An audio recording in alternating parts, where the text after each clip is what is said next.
Pray Lord na kung paano hinanda ni Marlon balik sa kanila sa video ko. Bless po yung food, bibigay na kalakaran ko ba sa amin, enjoy namin yung time mga kasama kami.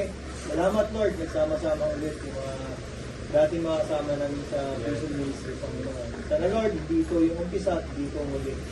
Ito'y patuloy na gagawin ng bawat isa sa amin kapag meron kami oras. Bibigyan namin ng oras kung saan nyo kami pinalago, kung saan ginamit, at kung saan nakakilala kayo, may makasama namin na formerly before Panginoon.